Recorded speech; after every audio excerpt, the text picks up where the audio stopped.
Hello friends, special set practice GK science और current affairs के इस सीरीज में आपका स्वागत है जो बिहार बीपीएससी के लिए, बिहार एसएससी पीटी मेंस दोनों के लिए, बिहार दरोगा पीटी मेंस दोनों के लिए, रेलवे और अन्य एसएससी के एग्जाम के लिए आपको यह ट्रेंडिंग क्वेश्चन बहुत ही इंपॉर्टेंट है। तो इसका आप रिवीजन निश्चित तौर पर करते रहेंगे और चैनल का अवलोकन निश्चित तौर पर करेंगे तो आपको एग्जाम से रिलेटेड क्वेश्चन जो है, ट्रेंडिंग क्वेश्चन जो है, सब्जेक्ट वाइज क्वेश्चन और उसका एनालिसिस आपको मिलते रहेगा। तो चैनल पर नए हैं, सब्सक्राइब जरूर कीजिएगा और अगर ऐसा लगता है कि वीडियो दूसरे के लिए भी यूजफुल हो सकता है, स्टूडेंट के लिए, तो वहां भी आप शेयर इसको कर दिया कीजिएगा। फ्रेंड्स, आप लाइक करना भूल जाते हैं, शायद वीडियो देखते हैं और अपना काम से मतलब रखते हैं, लाइक करना भूल जाते हैं। लाइक जरूर कीजिएगा, आपके लाइक करने से हमें थोड़ा सा और प्रोत्साहन मिलता है ताकि हम आपके लिए कंटेंट और आगे जोड़ सके। तो लाइक जरूर कीजिएगा। और ये सेट नंबर 71 है और प्रत्येक सेट का अगर पीडीएफ आपको चाहिए सॉल्यूशन किया हुआ, विदाउट सॉल्यूशन किया हुआ भी, तो हमारे टेलीग्राम चैनल को जरूर से जरूर ज्वाइन कर लीजिएगा, क्योंकि यही टेलीग्राम चैनल में आपको हमारा सॉल्यूशन किया हुआ और विदाउट सॉल्यूशन किया हुआ दोनों प्रकार का पीडीएफ वहां अवेलेबल हो जाएगा और हम अपने टेलीग्राम चैनल का लिंक प्रत्येक वीडियो के डिस्क्रिप्शन में डाल देते हैं। चलिए फ्रेंड्स, आज का पहला क्वेश्चन देखते हैं सेट नंबर 71 का।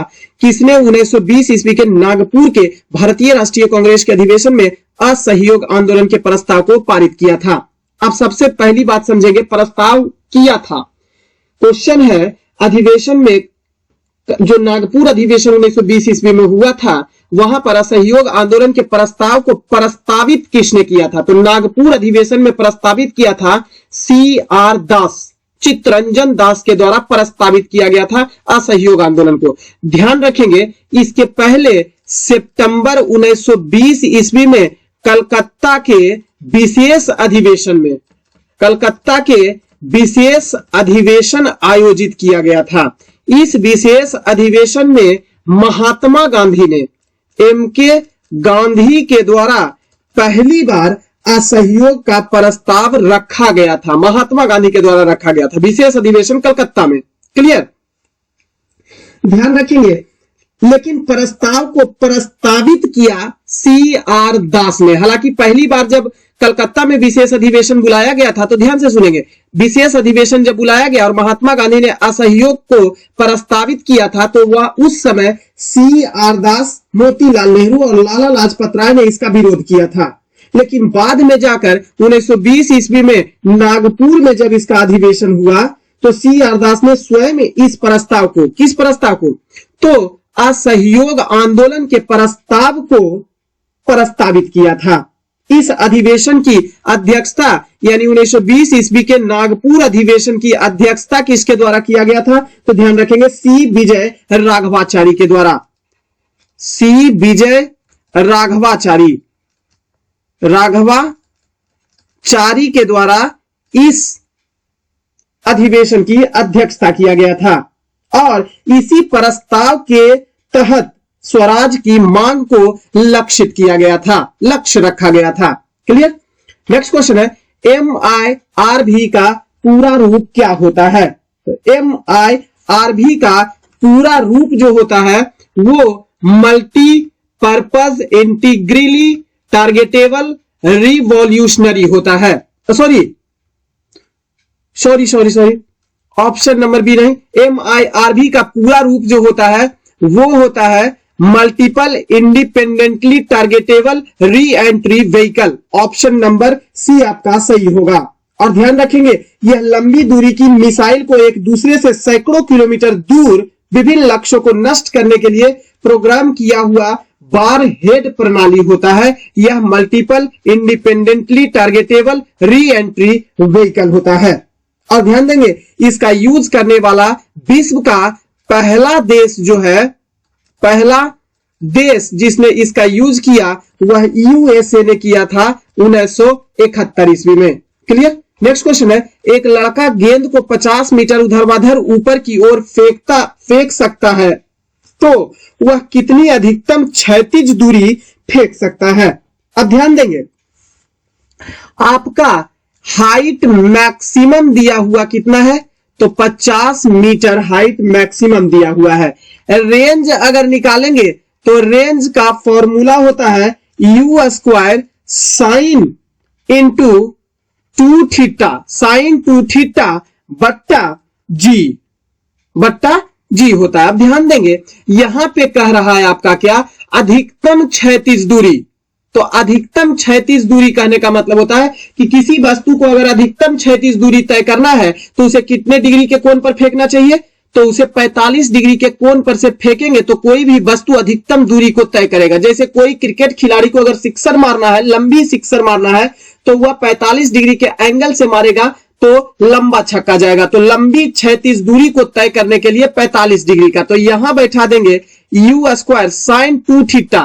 तो यहां पे रखेंगे साइन थीटा का मान कितना रखेंगे, 45 डिग्री रखेंगे और गुना 2 दिया हुआ है बट्टा जी करेंगे, बराबर हम क्या कर सकते हैं यू स्क्वायर और 45 दूना 90, तो साइन यहां पे साइन 45 डिग्री, तो साइन 90 डिग्री हो जाएगा। तो साइन 90 डिग्री का मान होता है 1, तो यहां पे 1 लिखे या ना लिखे बात बराबर हो जाएगा, 1 बट्टा जी हो जाएगा। इसी को यू स्क्वायर बट्टा जी के रूप में हम रेंज को रख सकते हैं।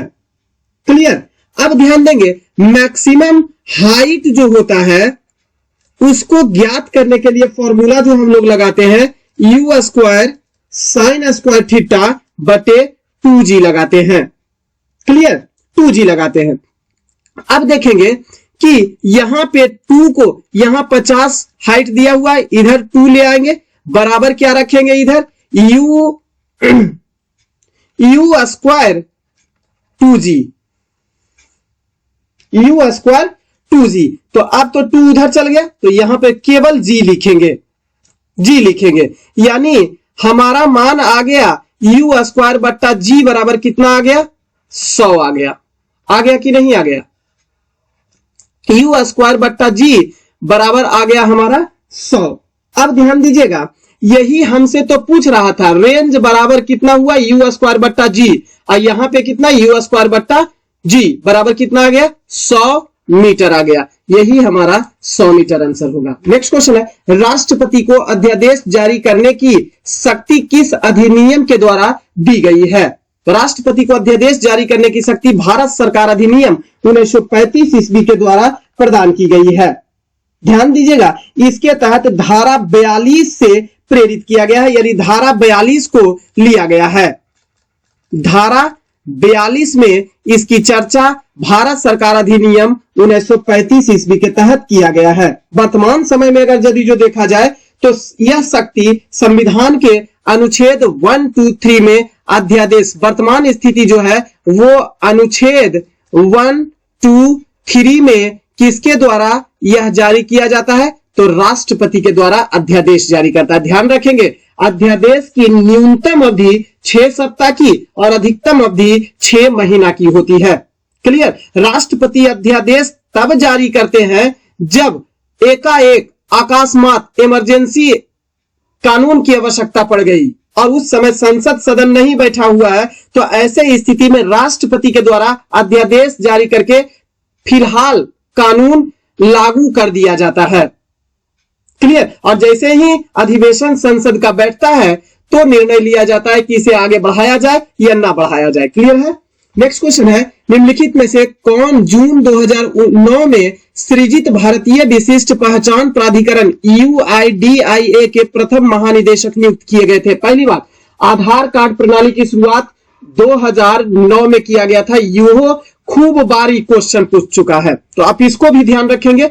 आधार कार्ड UIDAI भारतीय विशिष्ट पहचान प्राधिकरण की स्थापना 2009 में किया गया था और इसके पहले महानिदेशक जो थे वो नंदन नीलकेनी थे।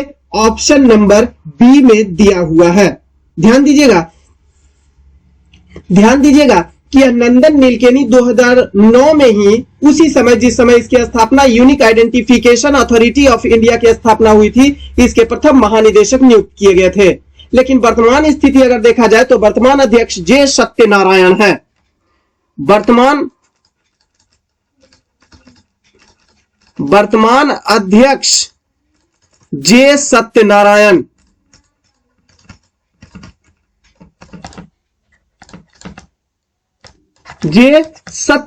है वर्तमान स्थिति के आधार पर।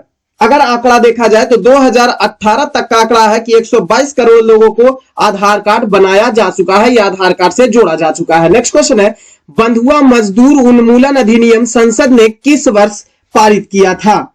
तो यह 1976 ईस्वी में पारित किया गया था। ध्यान रखिएगा, मानव के दुर्व्यापार और बलात् श्रम का प्रतिषेध इसके तहत किया गया है, जिसे बंधुआ मजदूर उन्मूलन अधिनियम 1976 के तहत हमारे भारतीय संविधान के अनुच्छेद 23 में जोड़ा गया है। तो ध्यान रखेंगे, वर्तमान स्थिति यह अनुच्छेद 23 में इसे जोड़ा गया है।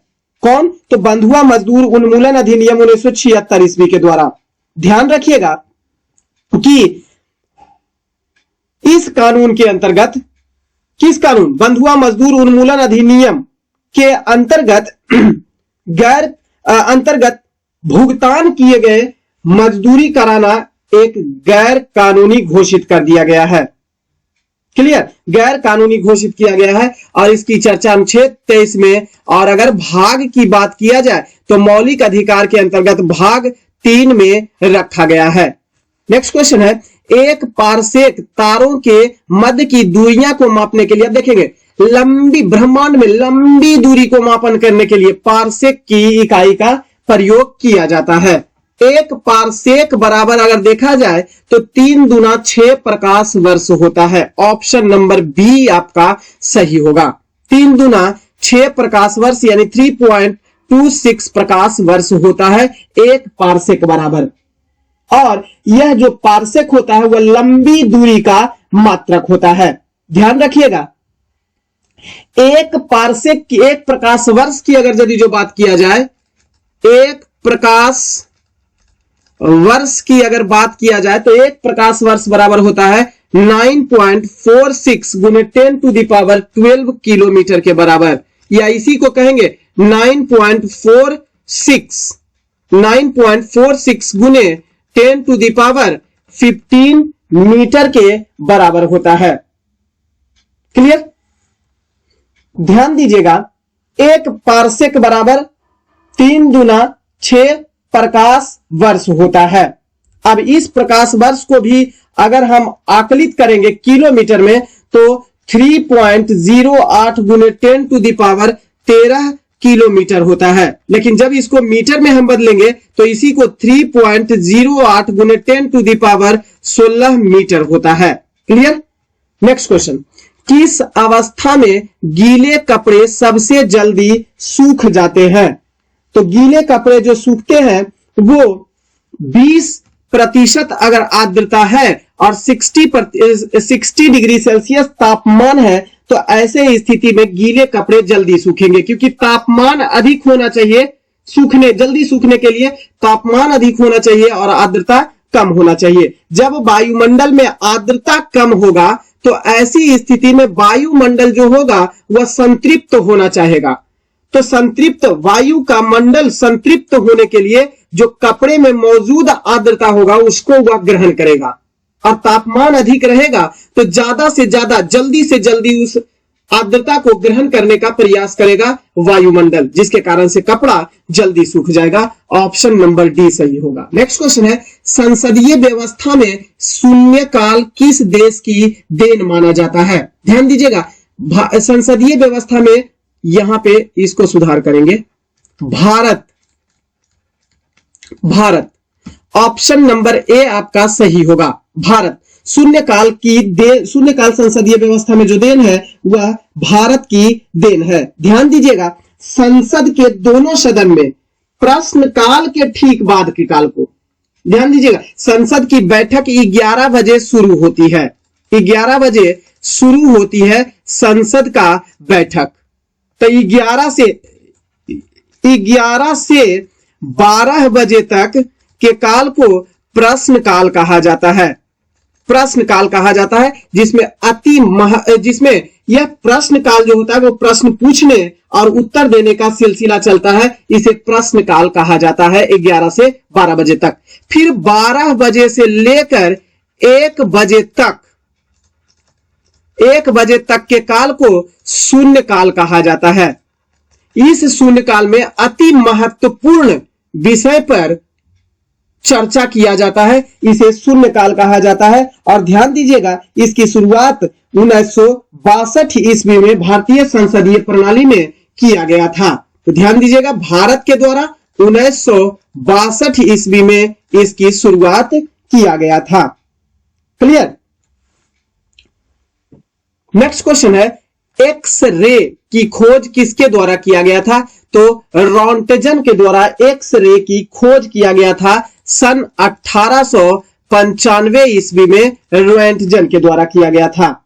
एक्स किरण विद्युत चुंबकीय विकिरण का एक भाग होता है। रोएंटजन जो थे वो एक जर्मन वैज्ञानिक थे, जर्मनी के वैज्ञानिक थे रोएंटजन, जिसके द्वारा एक्स किरण की खोज किया गया था। तरंग दैर्ध्य की बात किया जाए तो 0.01 से लेकर 10 नैनोमीटर के बीच का तरंग दैर्ध्य होता है एक्स किरण की।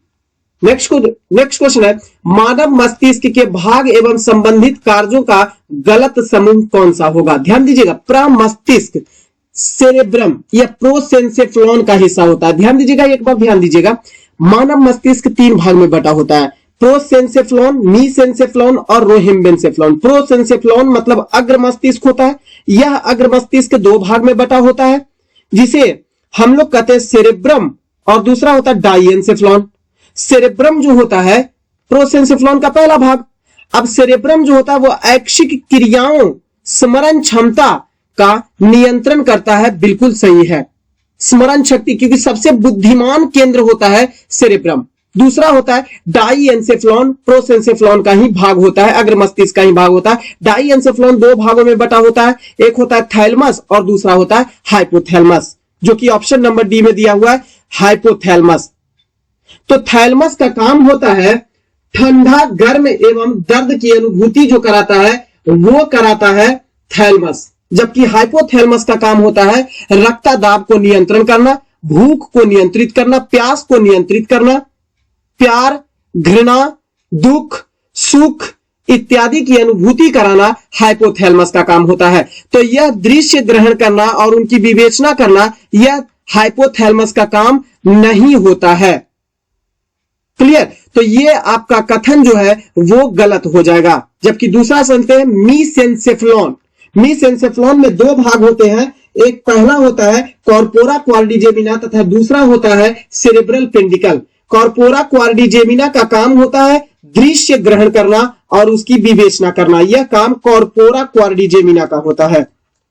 कॉर्पोरा क्वाड्रिजेमिना का काम होता है। क्लियर।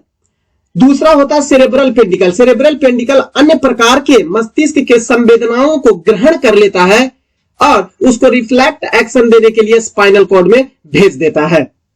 क्लियर। तीसरा और सबसे पीछे का मस्तिष्क का हिस्सा होता है वह कहलाता है रोहिम्बेंसेफ्लॉन। यह 2 भागों में बटा होता है, एक सेरेबेलम तथा दूसरा मेड्यूला ऑब्लांगाटा। सेरेबेलम का काम होता है मुद्रा, समन्वय एवं संतुलन बनाए हुए रखना, यानी किसी भी व्यक्ति में स्थिरता जो होती है, अगर कोई व्यक्ति खड़ा है तो खड़ा रह सकता है, बैठा है तो बैठा रह सकता है, जिस मुद्रा में चाहे उस मुद्रा में वह अपने आप को संतुलित कर सकता है। यह काम होता है सेरेबेलम का, जो कि बिल्कुल ही सही है। मेड्यूला ऑब्लांगाटा अनैच्छिक क्रिया पर नियंत्रण करता है। ध्यान देंगे, सेरेब्रम जो था ऐच्छिक क्रिया पर नियंत्रण करता है, लेकिन मेड्यूला ऑब्लांगाटा अनैच्छिक क्रिया पर नियंत्रण करता है। जैसे श्वसन ग्रहण करना, ऐसा नहीं है कि मन होगा तो श्वास ग्रहण करेंगे, मन होगा तो नहीं करेंगे, रोक लेंगे। पाचन क्रिया, मन होगा तो करेंगे, नहीं मन होगा तो नहीं करेंगे, ऐसा वाला क्रिया नहीं है, ये अनैच्छिक है, ये होना ही होना है। निगलना, उगलना, वोमिटिंग करना, हृदय की गति का नियंत्रण करना, ये सभी अनैच्छिक क्रियाएं हैं, तो इसको नियंत्रित करता है मेड्यूला ऑब्लांगाटा। तो ऑप्शन नंबर सी भी आपका सही है, चौथा गलत हो जाएगा। नेक्स्ट क्वेश्चन है, तरुण तथा वृद्ध व्यक्तियों में, तरुण का मतलब होता है जवान, युवा, तो युवा तथा वृद्ध व्यक्तियों में प्रोटीन की आवश्यकताएं क्या करती है?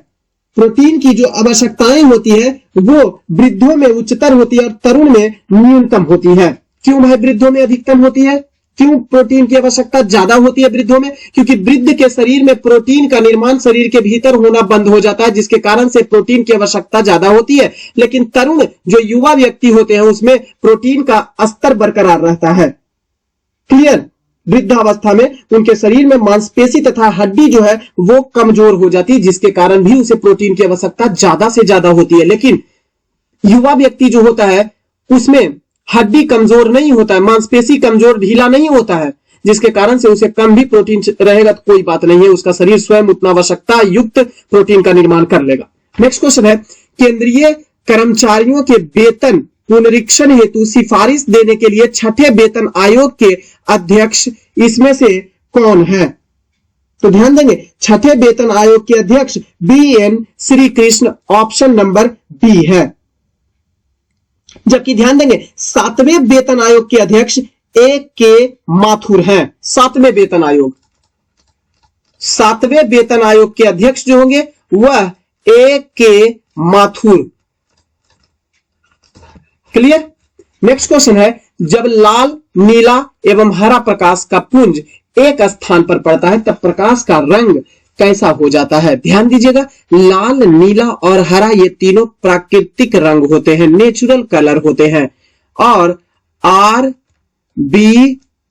रवि जी कहेंगे, RBG यानी कि रेड, ब्लू और ग्रीन जब आपस में मिलेगा, तीनों प्राथमिक रंग जब आपस में मिल जाता है तो व्हाइट रंग का निर्माण होता है। इस ट्रायंगल को ध्यान रखेंगे। ये प्राथमिक कलर, द्वितीयक कलर और एक होता है पूरक colour, complementary colour. Primary colour, secondary colour और कंप्लीमेंट्री कलर।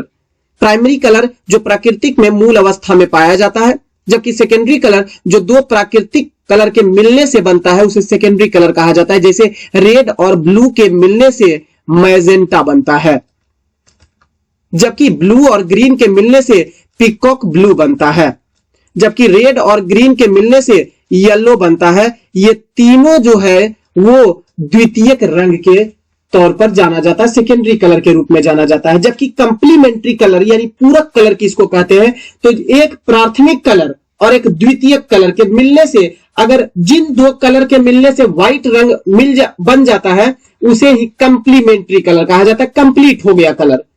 मुख्य रूप से सूरज के द्वारा तो व्हाइट कलर ही प्राप्त होता है। अब जिन दो कलर के मिल जाने से व्हाइट कलर बन गया वो कंप्लीट कलर कहलाएगा। कंप्लीटली कलर या उसे ही पूरक कलर कहेंगे। तो रेड और पीकॉक ब्लू जब आपस में मिलता है तो व्हाइट बनता है, यानी कि रेड का कंप्लीमेंट्री कलर कौन? Peacock blue. जबकि ब्लू का कंप्लीमेंट्री कलर कौन सा?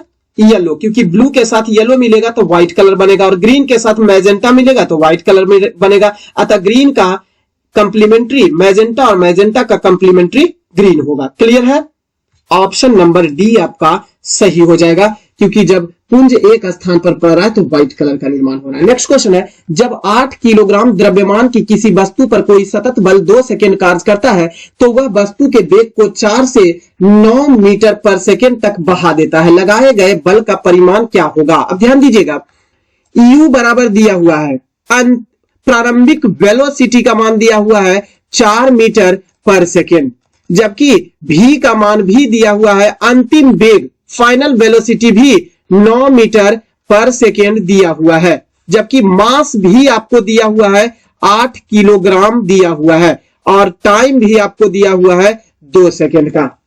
आपको निकालने के लिए क्या कह रहा है? तो बल का परिमाण निकालने के लिए कह रहा है, और बल का परिमाण यानी F बराबर होता है m इंटू ए। क्लियर? m इंटू ए होता है। अब ध्यान दीजिएगा, एक्सेलरेशन m बराबर हम क्या कहेंगे कि क्या हम m बराबर गुना कर सकते, f बराबर हम कर सकते हैं m into v minus you और बट्टा में t। इसी को तो कहा जाता है वेग में परिवर्तन की दर को ही त्वरण कहा जाता है। तो वेग दोनों है, final velocity minus initial velocity बट्टा टी हो गया एक्सेलरेशन। अब क्या यहां हम लिख सकते हैं m का मान दिया हुआ है 8 गुना v का मान दिया हुआ है 9 माइनस कर देंगे 4 बट्टा t का मान दिया हुआ है 2 बराबर f बराबर, अब क्या निकल जाएगा? ध्यान दीजिएगा, तो इससे काट देंगे 4 हो जाएगा और 5 20 हो जाएगा, तो 20 न्यूटन का फोर्स। ऑप्शन नंबर सी होगा। नेक्स्ट क्वेश्चन है, निम्नलिखित कौन संविधानेतर संस्था होता है? तो संघ लोक सेवा आयोग की चर्चा भारतीय संविधान में किया गया है। वित्त आयोग की चर्चा भी अनुच्छेद 280 में किया गया है, जबकि चुनाव आयोग की भी चर्चा अनुच्छेद 324 में किया गया है, जबकि नीति आयोग की चर्चा भारतीय संविधान के किसी अनुच्छेद में नहीं किया गया है। अतः यह एक संवैधानिक निकाय के अंतर्गत शामिल किया जाता है। नीति आयोग की स्थापना 1 जनवरी 2015 को किया गया था। इस नीति आयोग के अध्यक्ष भारत के प्रधानमंत्री होते हैं, जो कि वर्तमान समय में श्री नरेंद्र मोदी हैं, जबकि वर्तमान उपाध्यक्ष राजीव कुमार है। क्लियर? नीति आयोग का पूरा रूप भी कभी कभी पूछ देता है, फुल फॉर्म भी, तो national institution for transforming India इसका पूरा रूप होता है। या नीति आयोग योजना आयोग के स्थान पर स्थान ग्रहण किया है। नेक्स्ट क्वेश्चन है, संवर्धित यूरेनियम क्या होता है? तो संवर्धित यूरेनियम पहले समझेंगे कि क्या होता है। प्राकृतिक रूप से अगर देखा जाए तो प्राप्त यूरेनियम में यूरेनियम 238 की मात्रा 99.248% तक होता है तथा यूरेनियम 235 की मात्रा केवल 0.007% होता है। अब ध्यान दीजिएगा, यूरेनियम 235 में नाभिकीय विखंडन का गुण पाया जाता है, इसलिए नाभिकीय रिएक्टर में इसका प्रयोग किया जाता है। समस्थानिकों को अलग करने की विधि यानी आइसोटोप सेपरेशन के द्वारा प्राकृतिक रूप से प्राप्त यूरेनियम की मात्रा अगर बढ़ा दी जाती है और इस प्रकार प्राप्त जब यूरेनियम होता है तो इसे ही संवर्धित यूरेनियम कहा जाता है। एनरिच्ड यूरेनियम की संज्ञा दी जाती है। क्लियर? ऑप्शन नंबर बी, प्राकृतिक यूरेनियम जिसमें रेडियोधर्मी यूरेनियम 235 आइसोटोप का घटक कृत्रिम रूप से अगर बढ़ा दिया जाए तो इसे ही संवर्धित यूरेनियम की संज्ञा दिया जाता है। नेक्स्ट क्वेश्चन, इनमें से कौन सा एक कारक लागत फैक्टर कॉस्ट पर जीडीपी के लिए सत्य है? तो जीडीपी के लिए जो सत्य है वो है बाजार मूल्य पर सकल घरेलू उत्पाद माइनस अप्रत्यक्ष कर और प्लस सब्सिडी, इसे ही कारक लागत यानी फैक्टर कॉस्ट पर जीडीपी के लिए सत्य कथन का आकलन किया जाता है। क्लियर? ध्यान दीजिएगा, कारक लागत क्या होता है? कोई भी वस्तु या सेवा के उत्पादन में प्रयुक्त उत्पादन कारकों के संपूर्ण मूल्य जो होते हैं, संपूर्ण मूल्य, टोटल मूल्य जो होते हैं, उसे ही कारक लागत कहा जाता है। इसमें सरकार को दिए गए कर को शामिल नहीं किया जाता है, इस कर को बाहर निकाल दिया जाता है और शेष राशि जो बच जाता है उसे ही कारक लागत की संज्ञा दिया जाता है। लेकिन हां, इसमें सब्सिडी को ऐड किया जाता है, जो भारत सरकार के द्वारा या सरकार के द्वारा जो सब्सिडी दिया जाता है उसको ऐड कर दिया जाता है। टैक्स जो होता है उसको घटा दिया जाता है और सब्सिडी को ऐड कर दिया जाता है। नेक्स्ट क्वेश्चन है, अगले दिन वापसी की शर्त पर दिए जाने वाले ऋण को क्या कहा जाता है? तो वापसी के शर्त पर दिए जाने वाले ऋण को कॉल मनी की संज्ञा दिया गया है।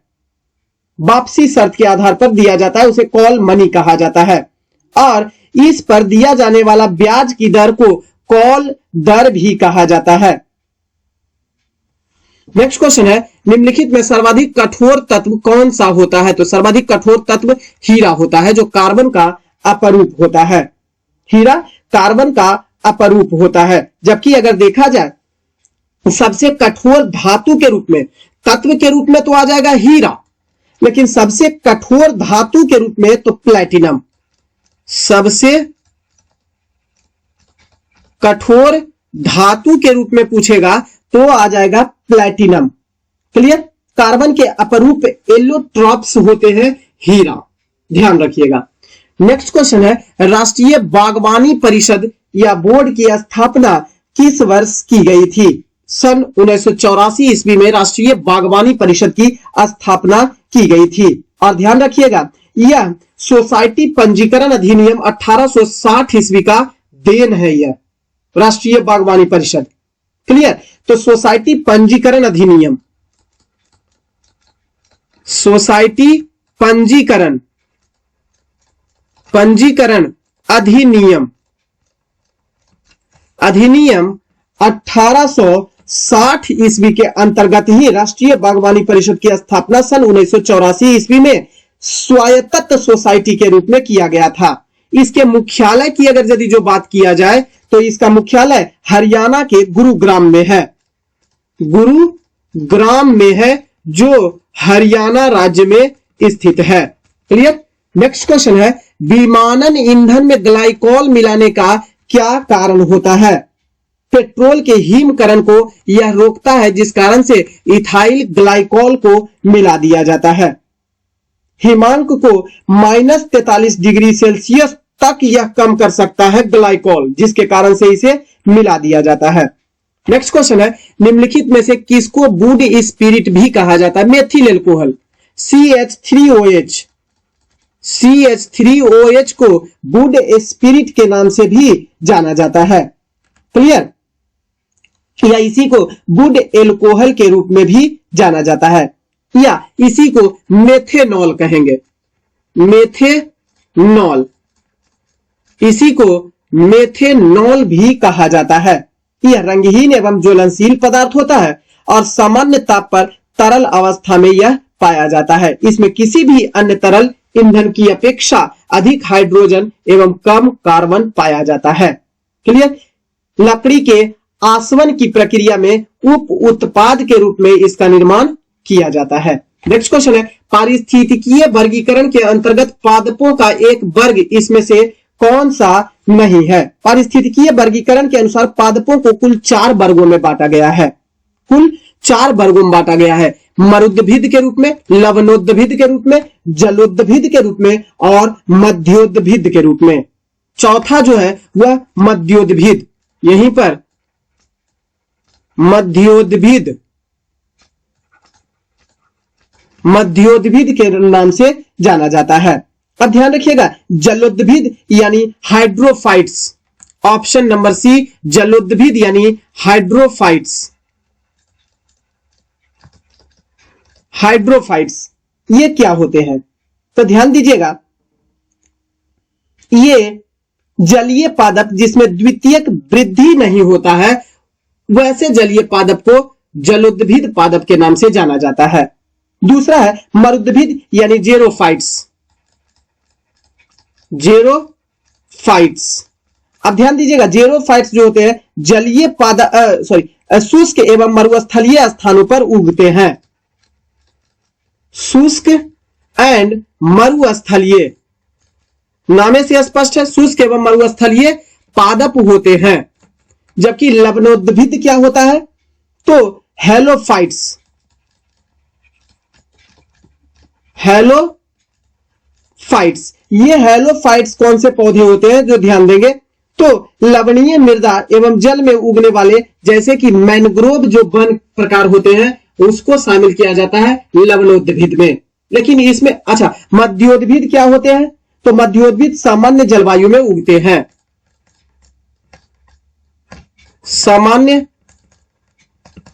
जलवायु वाला पादप, पादप वर्ग को रखा जाता है मध्योद्भिद में। लेकिन अधिपादप जो है वो किसी भी प्रकार का पारिस्थितिकीय वर्गीकरण के अंतर्गत पादपों का वर्ग नहीं होता है। Option number D. Next question है, सरल फल का उदाहरण कौन सा होता है? आम और नींबू एक सरल फल के उदाहरण होते हैं, सिंपल फ्रूट के उदाहरण होते हैं। सिंपल फ्रूट कहते किसको है? जब पुष्प के अंडाशय से केवल एक ही फल का निर्माण हो तो ऐसे फल को ही कहा जाता है सिंपल फ्रूट। इसके अंतर्गत में आम, नींबू, सेम, सरसों, ईटीसी इत्यादि को रखा जाता है। जबकि दूसरा जो होता है वह होता है पुंज फल। पुंज फल यानी एग्रीगेट फ्रूट के अंतर्गत शामिल किया जाता है। इसके अंतर्गत शरीफा, स्ट्रॉबेरी, रसभरी, कमल, ये सभी को शामिल किया जाता है। तो इसके अंतर्गत ध्यान रखेंगे एग्रीगेट फ्रूट, पुंज फल, पुंज फल, एग्रीगेट फ्रूट। जबकि ध्यान रखेंगे एक समग्र फल होता है जिसे कंपोजिटिव फ्रूट कहा जाता है और ये असत्य फल होते हैं। इसका निर्माण संपूर्ण पुष्पकर्म के द्वारा होता है, जैसे सहतूत, अनानास, अंजीर इत्यादि को शामिल किया जाता है। तो ऑप्शन नंबर बी और सी वाला जो ऑप्शन है, ऑप्शन नंबर बी और डी वाला दोनों जो ऑप्शन है वो कंपोजिटिव फ्रूट यानी समग्र फल, समग्र फल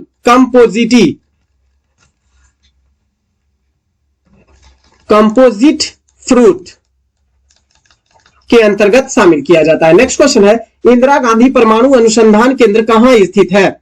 कलपक्कम। इंदिरा गांधी परमाणु अनुसंधान केंद्र कलपक्कम में स्थित है, जो तमिलनाडु में स्थित है, और इसकी स्थापना जो है 1971 ईस्वी में किया गया था।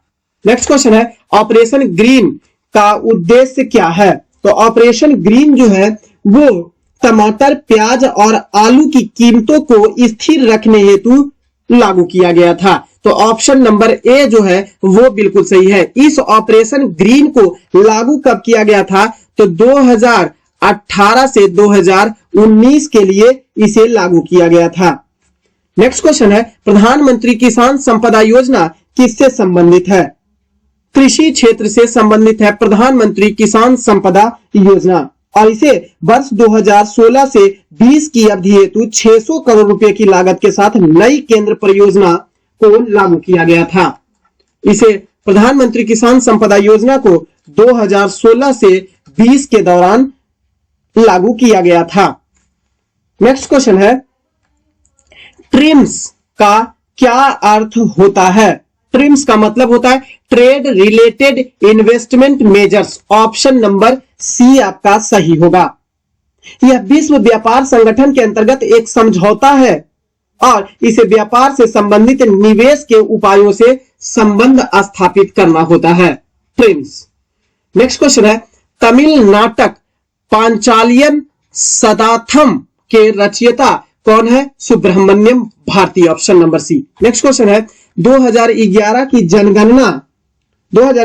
जनगणना कैवी जनगणना है? तो यह 15वीं जनगणना 2011 की जनगणना। ध्यान देंगे, लॉर्ड मेयो के शासनकाल में भारत में 1872 ईस्वी में पहली बार जनगणना की शुरुआत किया गया था। भारत में पहली जनगणना हुई थी। उस समय भारत की आबादी 25 करोड़ थी। पहली जनगणना जो हुई थी 1872 ईस्वी में लॉर्ड मेयो के शासनकाल में हुआ था। लेकिन यह एक नियमित जनगणना नहीं थी, यह अनियमित जनगणना थी। और उस समय भारत की आबादी की अगर यदि जो बात किया जाए तो लगभग 25 करोड़ भारत की आबादी उस समय थी। 1881 ईस्वी में नियमित जनगणना की शुरुआत लॉर्ड रिपन के कार्यकाल में प्रारंभ किया गया था और यहां निश्चय किया गया कि प्रत्येक 10 वर्ष पर जनगणना कराई जाएगी। ध्यान दीजिएगा, भारत में पहली जनगणना आयुक्त जो थे WC ब्लाउडेन थे, जो एक अंग्रेज थे। जबकि 1951 ईस्वी की जनगणना स्वतंत्रता के पश्चात भारत की 7वीं जनगणना थी और अभी 2011 में 15वीं जनगणना है। नेक्स्ट क्वेश्चन है, कील नहर किन्हें जोड़ती है? कील नहर किन्हें जोड़ती है? KUB कहते हैं। कील नहर उत्तरी सागर और बाल्टिक सागर को जोड़ देती है। तो ध्यान दीजिएगा, ऑप्शन नंबर बी आपका सही होगा। कील नहर उत्तरी सागर को बाल्टिक सागर से जोड़ देती है।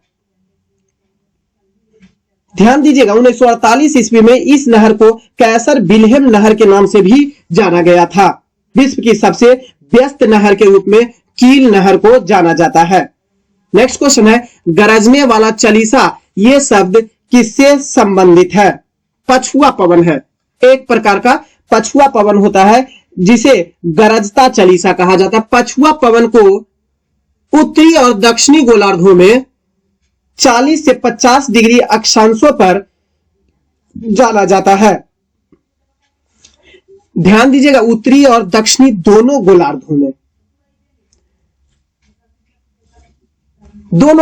में पछुआ पवन का विस्तार जो होता है ना, वो 40 डिग्री से लेकर 60 डिग्री अक्षांश के बीच जो होता है वो पछुआ पवन चलती है। 40 डिग्री पर इसे गरजने वाला चालीसा पछुआ पवन 40 डिग्री पर, 40 डिग्री अक्षांश पर इसे गरजता चालीसा कहा जाता है। 50 डिग्री अक्षांश पर इसे प्रचंड पचासा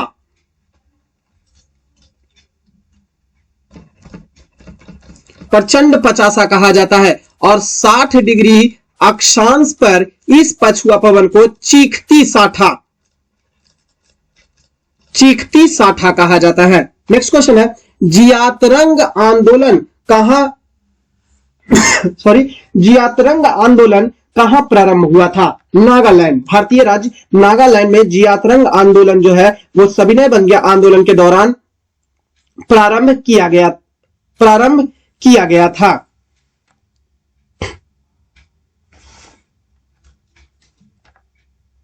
नागालैंड प्रारंभ कहां किया गया था? तो यह सविनय अवज्ञा आंदोलन के दौरान प्रारंभ हुआ था नागालैंड राज्य में। इस आंदोलन के नेता यदु नांग को सरकार ने 29 अगस्त 1931 को फांसी की सजा दे दी थी।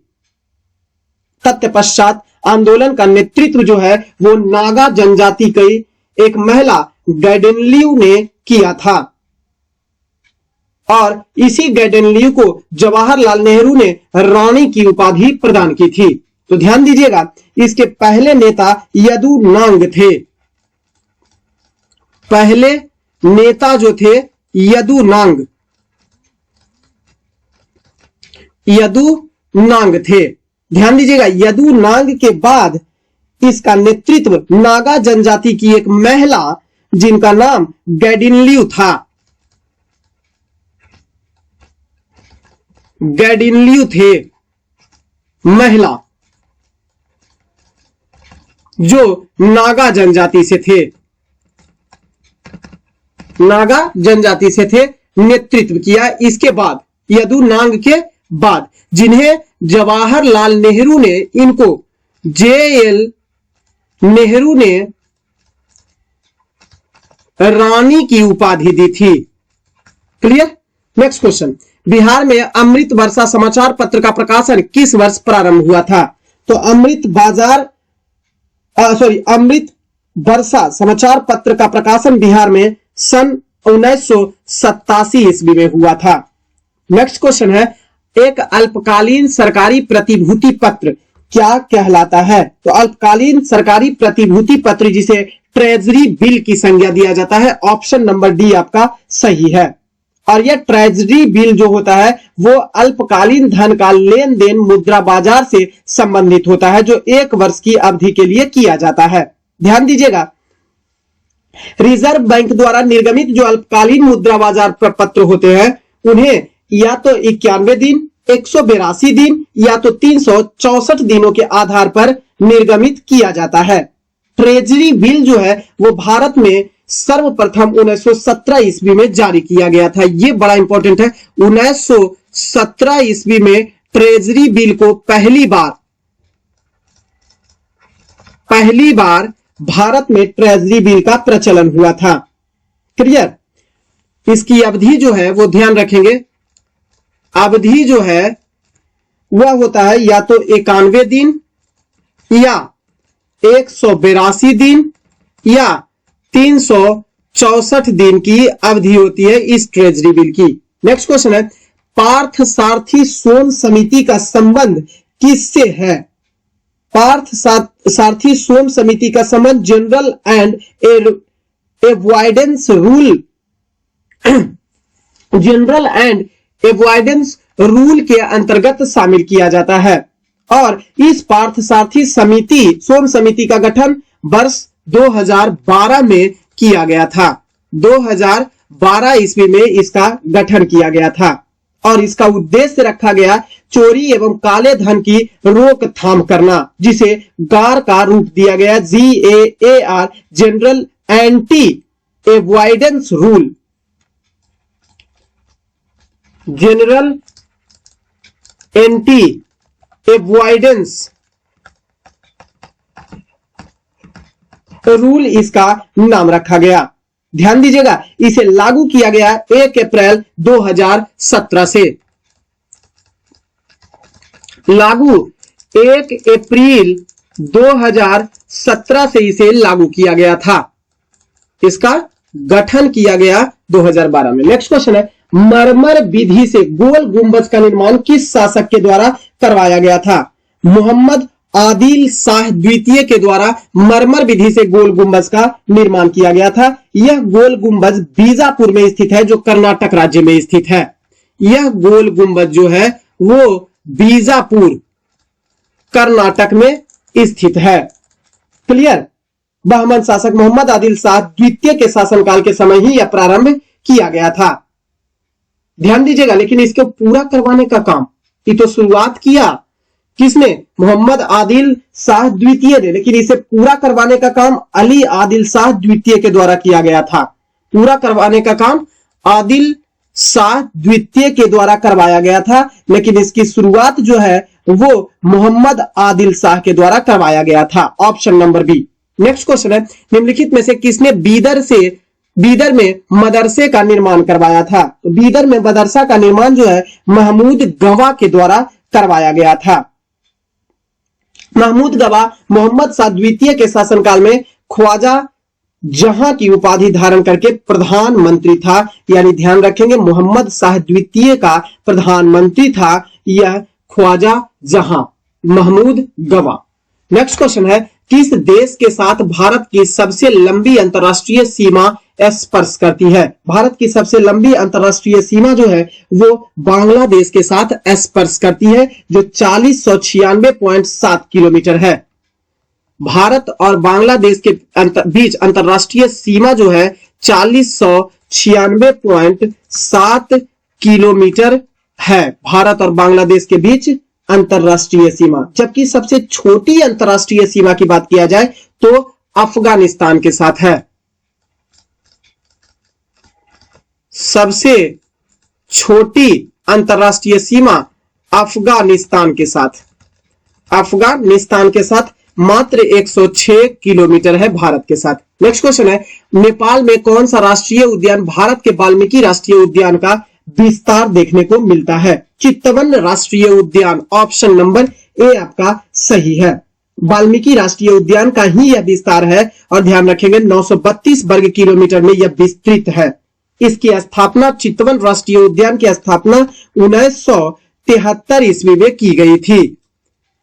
1973 ईस्वी में इसकी स्थापना हुई थी और सन 1984 ईस्वी में यूनेस्को की विश्व विरासत सूची में इसे शामिल किया गया।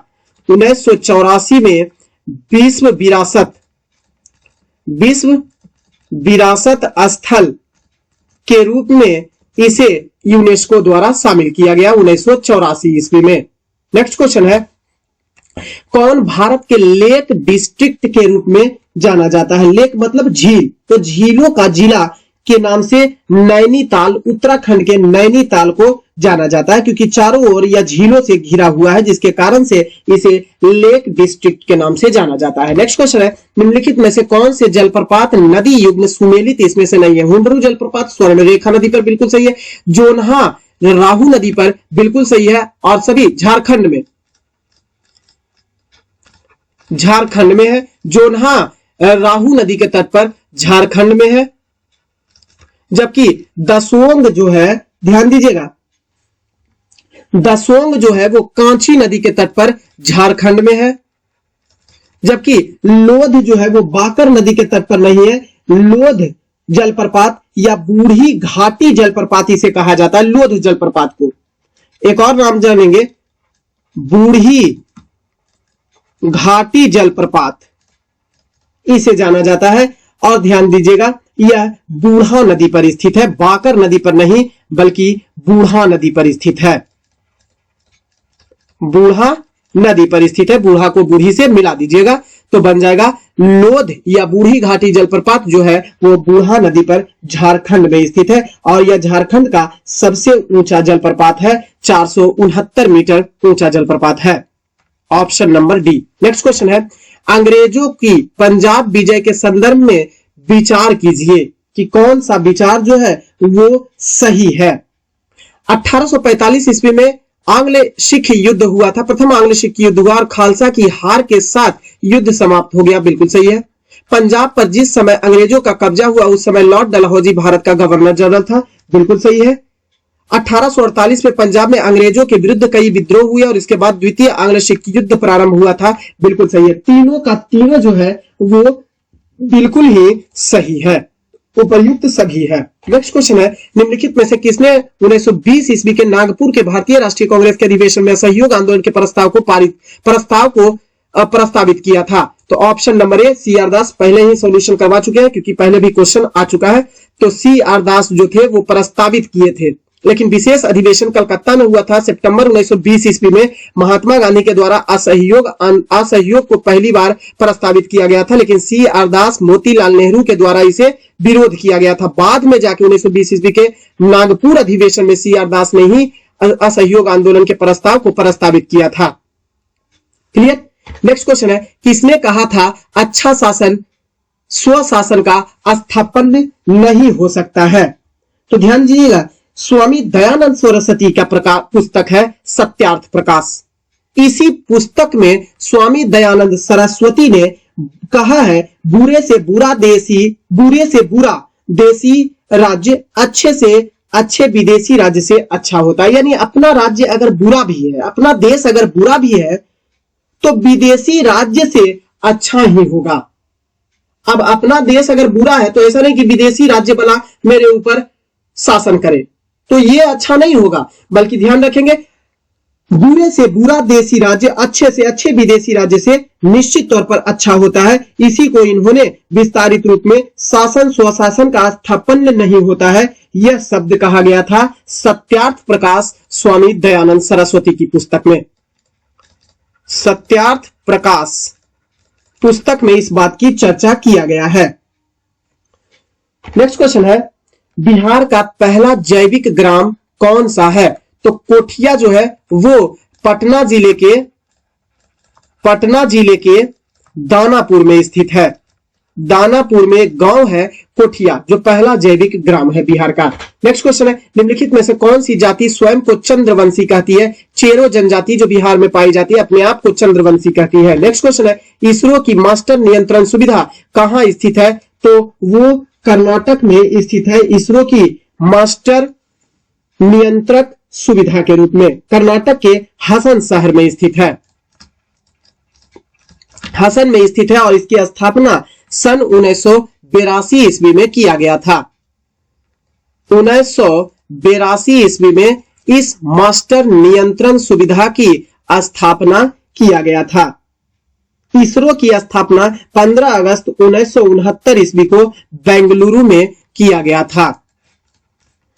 15 अगस्त 1969 ईस्वी में बेंगलुरु में